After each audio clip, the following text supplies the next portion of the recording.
Okay, here we go. So, Craig, we're here for Carl's Kick. Yep. What's the game plan?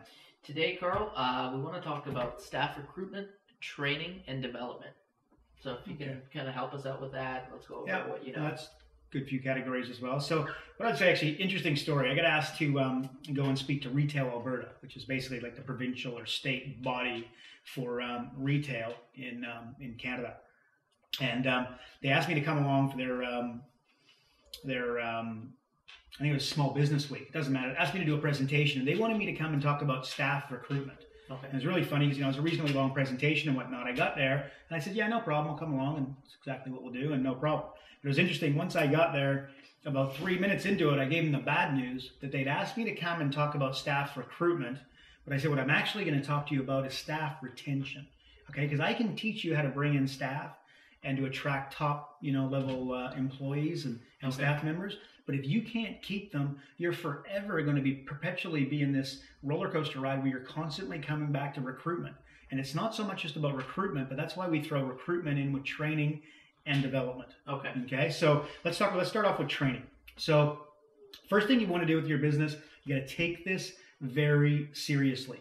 Do not delegate the recruitment of staff members. Okay. So large corporates spend millions of dollars on this and stuff it up royally. Okay, so make sure, again, you take this very seriously. And what you want to understand is somebody's psychological profile is more powerful and important than their experience. Okay, so somebody, you're a graphic designer, for instance, and you're looking at taking on a staff member. Well, somebody that's bounced around the industry, is weirdly more appealing to you a lot of the time. Yeah. But if they've bounced around the industry, guess what they're going to do? Bounce straight out of your company. Yeah. Right? Is that the person that you want? No. No. Whereas if you've got somebody that's been a high-level athlete, a high-level business operator in another category of business, that's been a high-level, say, model, somebody that's been a high level in their particular industry, you will find that they'll come into your industry and be very, very successful. Okay. So that's what you want to be thinking about. This is why professional athletes end up as coaches and in the press box, or the press box basically, doing the commentary for the games, because they know the same attitude that they had on the bench is the same attitude they're going to have up in the, when they're commentating the game, and on the bench when they're basically, coaching the troops. So psychological profile is very important. Another thing you need to do is check references. Genuinely check them, because when I write you down as a reference on my resume, and then I apply for a job and somebody phones you, guess who your next phone call's to? To me, to let me know that they checked your reference, right? Yeah. Works pretty well. And suddenly now I see that they're for real. And they don't check the references, and it doesn't feel like they really care. Suddenly I can go into this job with a little bit less of a, little bit less, nervousness in terms of expectations, in terms of what's about to happen. Okay. Right? Does that make sense? Yeah. So you need to create some hoops for them to get through and hurdles for them to get over before you take them on. And never hire off a first interview.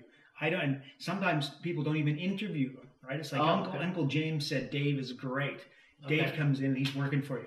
That is not the way to do it. Make them jump through hoops and over hurdles. So make sure you do first, and at least first, but in most cases second interviews. And check their references. Okay, so basically that's recruitment, but take it very, very seriously. So essentially, what you want to do is you want to make them jump through hoops. You don't need to. You don't respect and appreciate something you don't earn. Very simple. Just think of your kids with allowance. Okay. So now I'd like to talk about training.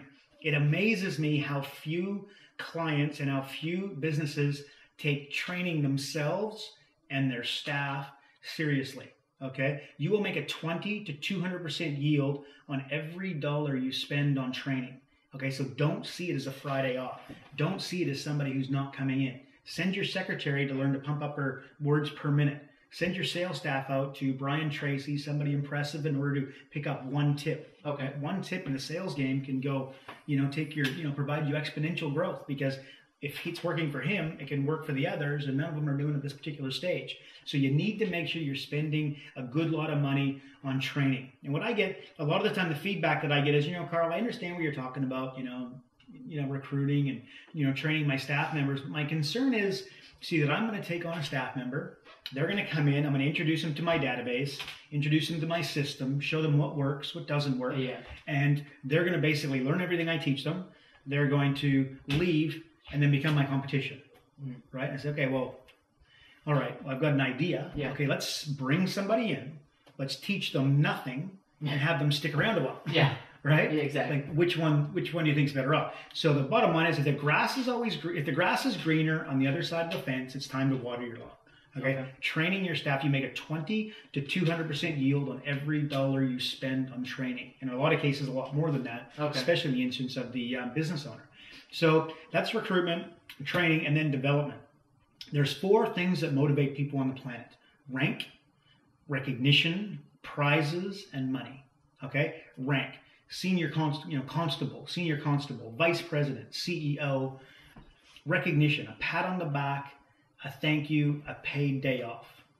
Prizes / competition. People are incredibly competitive by nature. Okay, so you put them in competition with their other staff members, and maybe competition, but more to the point, they're basically other staff members. You will be amazed that the results will automatically ensue. Okay. Amazed. And basically, put together a competition, and then money. And again, we're no dummies here. We understand that people, they work for money and they need to earn it, right? Yeah. But strictly speaking, it is the last thing that motivates somebody. Essentially, you know how long a raise motivates somebody? About 5 minutes. Okay. Here's a better example. Let's get a friend, right? He owns a trucking company, does pretty well for himself, and obviously we provide a little bit of back end direction towards him. So the bane of, you don't need to see his company. He has a trucking company. These are truck drivers. Okay, do you think the bane of his existence is that guys suddenly, they're due to leave at 6 p.m. and at 5:30, 5:45, if they phone at all, they magically can't make it? Do you think that's a problem for him? Yeah. Absolutely. Okay, well, here's what he does. We implement a system whereby if they roll up 90 days in a row on time, fulfill the job, bring the truck back, wash the truck, fill it up with gas, and do all the, follow the standard operating procedure in terms of what they're supposed to do. If they do that 90 days in a row, guess what happens on day 91? They and their wife, their best buddy, and their son or daughter get 2 tickets to Las Vegas. So he and his buddy go off to Las Vegas every 90 days, right? Wow. How powerful do you think that is? Do you think he suddenly has staff members rolling up on time? Absolutely. And do you think they're motivated? Absolutely. And do you think truck drivers hang out with truck drivers at the pub on Friday and Saturday night? Well, what do you think they're saying to their buddies at work or their buddies at the pub? I'm going to Las Vegas. And they say, well, how are you going to Las Vegas? Well, I showed up to work 90 days in a row and washed my truck, and he's sending me to Las Vegas. And by the way, this is the 2nd time I've been this year. Do you think that's pretty impressive? Yes. Do you think this guy suddenly wants to come and work for him? Absolutely. Is that did you just fix a recruitment problem? Absolutely. And now you're getting top level staff members, because now you're in a position where this guy wants your job. You don't need him. Does that make sense? Yeah. Hugely powerful and massive. So again, implementing it, whereas give the guy $1 raise and hope that he shows up on time, and watch what happens. Guess what? You get the exact same problem. Exactly. And now he just wants another $1 raise because you gave him one.